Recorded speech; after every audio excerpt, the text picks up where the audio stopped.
Hello students, welcome back to our official YouTube channel crack Bengal. আমি সোহেল, আমি তোমাদের ইংরেজি স্যার। আজকে আমি তোমাদের করাবো প্রোনাউনের ক্লাস। তো আগের দিনকে আমি প্রোনাউনের ফার্স্ট ক্লাস নিয়েছিলাম, যেখানে আমি আলোচনা করেছিলাম প্রোনাউনের ডেফিনেশন, তার এক্সাম্পল, তার আবার ক্লাসিফিকেশান, সেইগুলোর এক এক করে আমি এক্সাম্পল বুঝিয়েছিলাম। মোট 10 রকমের আমি প্রোনাউন বুঝিয়েছিলাম।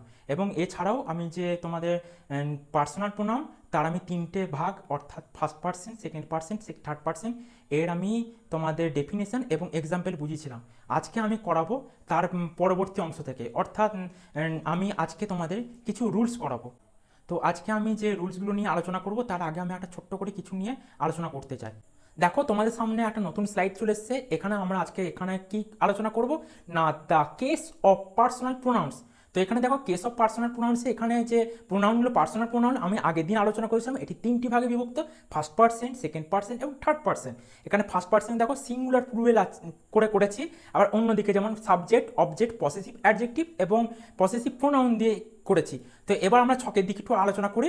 তো দেখো, এখানে ফার্স্ট পার্সন সিঙ্গুলার যদি আমরা আলোচনা করি, এখানে তো সিঙ্গুলার হলে এখানে সাবজেক্ট যদি আই থাকে, তাহলে অবজেক্ট হবে মি।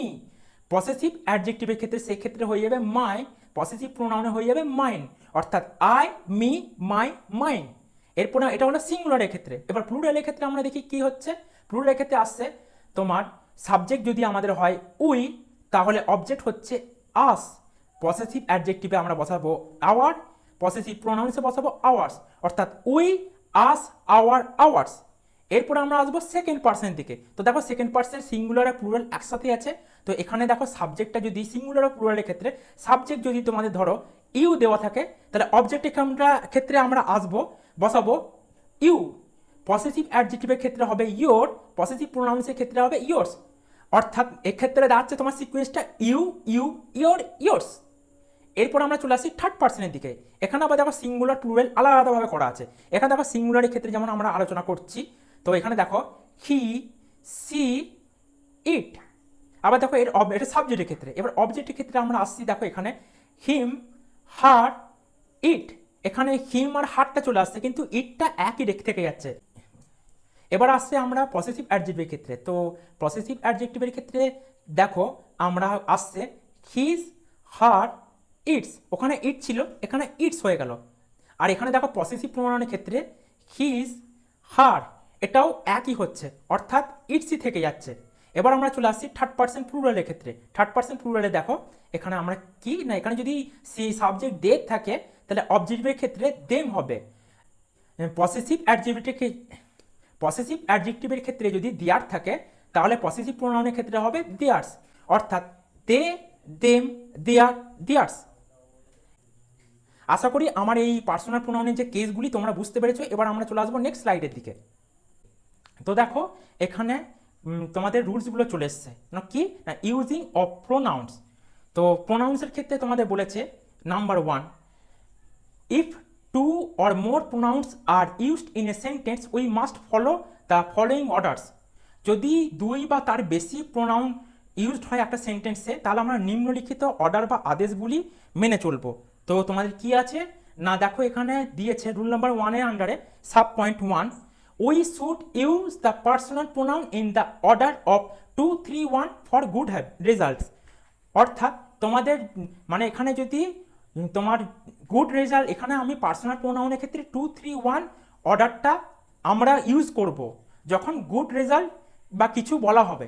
তো দেখো এখানে এক্সাম্পল দিয়েছে, my friend and I help him. আমার বন্ধু এবং আমি তাহাকে সাহায্য করেছিলাম।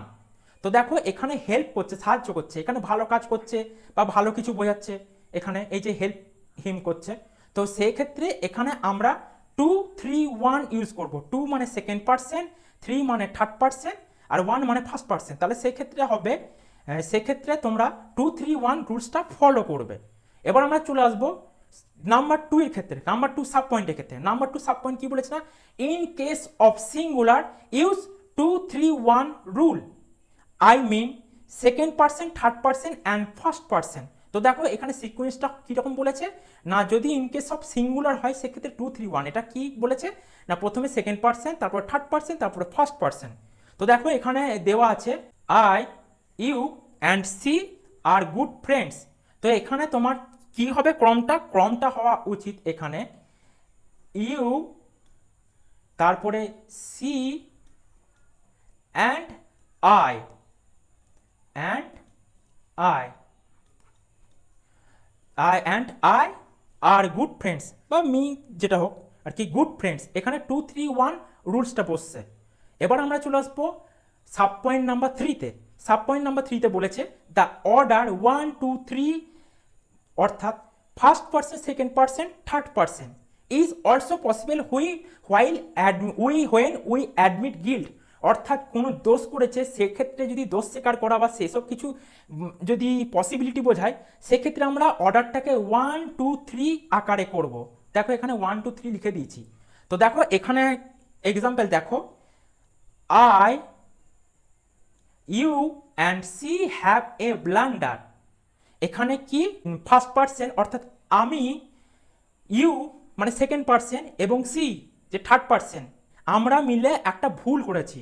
তো এখানে যেহেতু ভুল আছে, তো এখানে এটা যেহেতু 1 2 3 রুলস হচ্ছে, এই রুলস অনুযায়ী 123 রুল হচ্ছে, সেই অনুযায়ী first person, second person, third person পরপর অ্যাজ ইউজুয়াল বসে যাবে। এরপরে আমরা চলে আসবো এর সাব পার্ট নাম্বার 4, অর্থাৎ রুলস নাম্বার 1-এ একটা ছোট্ট পারা একটা পয়েন্ট, 4 নম্বর পয়েন্ট কি না, এখানে আছে তোমার in case of mixed SP rule follow 132, মানে 132 রুল ফলো করবো ইন কেস যদি মিক্সড সিঙ্গুলার বা প্লুরাল হয়ে যায়। দেখো এসপি মানে সিঙ্গুলার প্লুরাল রুল ফলো 132, তাহলে 132 ফলো করবো। এখানে কি দেখো আমি একটা দিয়েছি example, Sam and not his friends is বা আর গোয়িং টু স্কুল। তো এক্ষেত্রে যখন তোমার রুলসটা ফলো করব, তো সেখানে যেটা তোমার 132 যে 132 রুলস, সেই অনুযায়ী দেখো ফার্স্ট পার্সন দেওয়া আছে, সেই অনুযায়ী আমরা ফার্স্ট পার্সন বলছি, সেই অনুযায়ী আমরা সিঙ্গুলার ভার্ব ইউজ করব। তা এক্ষেত্রে উত্তর কি হবে, Sam and not his friends is are going to school. আশা করি তোমরা বুঝতে পেরেছো। এতক্ষণ আমরা আলোচনা করলাম পয়েন্ট নাম্বার 1 নিয়ে। এবার আমরা চলে আসবো পয়েন্ট নাম্বার 1 এবং তার সাব পার্ট নিয়ে, সাব পয়েন্ট নিয়ে। এবার আমরা চলে আসবো পয়েন্ট নাম্বার 2 নিয়ে। দেখো পয়েন্ট নাম্বার 2-এ চলে এসছে, verb is preceded by the nominative form of pronoun and followed by the objective case, অর্থাৎ ক্রিয়া নামপদে থাকা সর্বনাম দ্বারা পূর্বে এবং অবজেক্টিভ কেস দ্বারা পরে হয়। তো এক্ষেত্রে কি দেখো আমরা এক্সাম্পল দিলাম, I throw the ball to him. দেখো আমি তাকে বলটা ছুঁড়ে দিলাম। তো এক্ষেত্রে এটার এক্সাম্পল হিসাবে আমরা এটাকে তুলে ধরতে পারি। এরপর আমরা চলে আসবো 3 নম্বর পয়েন্টের দিকে। 3 নম্বর পয়েন্ট বা রুল নাম্বার 3 দিকে দেখো, if there is a comparison between two nominative case, অর্থাৎ দুটি যদি কর্তার মধ্যে তুলনা চলে, the pronoun of the nominative case is used as after as or than, তাহলে অ্যাজ বা দেনের পর আমরা কর্তারূপে নামপদীয় সর্বনাম ব্যবহৃত করব বা নামপদীয় সর্বনাম ব্যবহৃত হয়। যেমন দেখো, she runs faster than I, সে আমার থেকেও দ্রুত দৌড়াচ্ছিল। তো দেখো এখানে আমরা যে বললাম যদি দুটো নামপদের মধ্যে যদি এ হয় তাহলে নমিনেটিভ কেস নিয়ে আলোচনা হয়। তা সেক্ষেত্রে আমরা অ্যাজ বা দেনের পরে যে কর্তারূপ বা যে পসেসিভ প্রোনাউন যেটা, সেটাকে আমরা ব্যবহার করব। এবার আমরা আসবো 4 নম্বর পয়েন্টের দিকে বা রুল নাম্বার 4-এর দিকে। তো রুল নাম্বার 4-এ বলেছে, an objective case comes after let, like, between, and, but, except and all preposition. এই যে অবজেক্টিভ কেস, এটি আসবে লেট, লাইক, বিটুইন এই সকল যে তোমার প্রিপোজিশন, এই প্রিপোজিশনগুলোর পর। এক্সাম্পল দিয়ে দেখো, এখানে লেট দিয়ে দিয়েছে, let him go to the party, তাকে পার্টিতে যেতে দাও। এখানে অবজেক্টিভ কেসের ক্ষেত্রে দেখো him is the objective case. দেখো লেটের পরে এখানে আছে লেট হিম, এই হিমটা লেটের পরে আসছে, এখানে লেটটা হচ্ছে অবজেক্টিভ কেসের পরে হবে। আবার সিমিলারলি দেখো বিটুইনের ক্ষেত্রে, the secret is between you and me, এই রহস্যটা তোমার এবং আমার মধ্যে যেন থাকে। তো এখানে দেখো তোমার যে বিটুইনের পরে ইউ আর মি আছে, এই যে অবজেক্টিভ কেসগুলো এটা বিটুইনের পরে বসছে। এরপরে দেখো আরো কিছু আমি পয়েন্ট নিয়ে আসছি। তো দেখো এখানে বাট দিয়ে দিয়েছে, তো দেখো বাট দিয়ে দিয়েছে, everyone come to the party but her, সবাই এসেছে, সে ছাড়া সবাই পার্টিতে এসেছে। এখানে অবজেক্টিভ কেসের ক্ষেত্রে দেখো কি না হার, এখানে বাটের পরে দেখো সবার শেষে এখানে হার দেওয়া আছে, এখানে বাট যে প্রিপোজিশন তারপরে হারটা বসছে, মানে অবজেক্টিভ কেসে her is in the objective case. এবার আবার 4 নম্বরের ক্ষেত্রে দেখো দিয়েছি আমি এক্সেপ্ট দিয়ে একটা দিয়েছি, I like all fruits except bananas. এখানে যে ব্যানানা কথাটা এটা অবজেক্টিভ কেস, এটা এক্সেপ্টের পরে আসবে। আশা করি তোমাদের 4 নম্বর পয়েন্টটা বুঝতে কোনো অসুবিধা হয়নি। এরপর আমরা চলে আসবো 5 নম্বর পয়েন্টের দিকে। 5 নম্বর পয়েন্টে কি বলেছে বা রুল নম্বর 5 বলেছে, if a sentence starts with it followed by any form of be, the pronoun that follows be must be in nominative case. অর্থাৎ কোনো সেন্টেন্স যদি ইট দিয়ে স্টার্ট হয় এবং পরবর্তীকালে তোমার বি থাকে, তাহলে সেক্ষেত্রে তোমার তারপরে তোমার কি হবে, নাম পদীয় যে সর্বনাম সেটি বসে যাবে।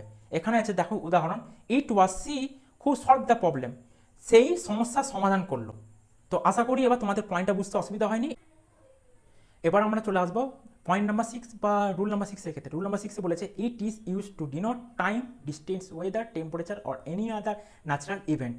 অর্থাৎ এটি মূলত ব্যবহার করা হয় নির্দেশ করতে কি না সময়, দূরত্ব, আবহাওয়া, তাপমাত্রা ইত্যাদি ইত্যাদি, বা এই স্বাভাবিক ঘটনার ক্ষেত্রে। এটি মূলত it is used only an introductory subject, in this case it is called empty, is it has no meaning. এটি কেবলমাত্র খালি অর্থে ব্যবহৃত হয়, মানে এর কোনো অর্থ হয় না। তো সেই ক্ষেত্রে এক্সাম্পল দেখো, এখানে দেখো এক্সাম্পল আমি এক এক করে দিচ্ছি। এখানে দেখো টাইম দিয়েছে, টাইম দিয়ে কী করেছে না উইদাউট ইট দিয়ে আমরা যদি করি কীরকম হচ্ছে দেখো ব্যাপারটা, 3 PM is the time for the meeting, 3টের সময় মিটিং বসছে। আর উইথ ইট যদি করি ইট ইজ 3 PM, এখন 3টে বাজছে বা এখন 3 PM চলছে। এবার আমরা চলে আসছি নেক্সট পেজের দিকে। তো দেখো নেক্সট পেজে কি দেওয়া আছে না 2 নম্বরে মানে এক্সাম্পল হিসাবে ডিস্টেন্সের এক্সাম্পল দেওয়া আছে। উইদাউট ইট দিয়ে করেছি দেখো 5 Miles the distance to the nearest town, 5 mile দূরে শহর অবস্থিত। দেখো আমি উইথ ইট দিয়ে করেছি, it is 5 Miles to the nearest town, এখান থেকে শহরের দূরত্ব 5 কিলোমিটার, 5 মাইল।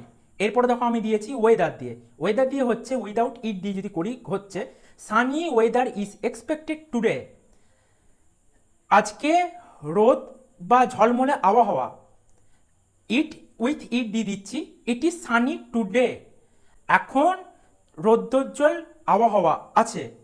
এবার আমরা আসছি টেম্পারেচার দিয়ে। তো দেখো এখানে উইদাউট ইট দিয়ে করেছি 30 degree Celsius is the current temperature, 30 degree তাপমাত্রা বর্তমান।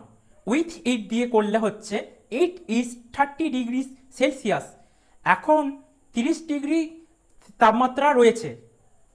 দেখো আমরা এখানে 6টা রুলস অলরেডি আলোচনা করে দিলাম, এরপরে আমরা বাদবাকি রুলসগুলি পরের দিনকে আলোচনা করব।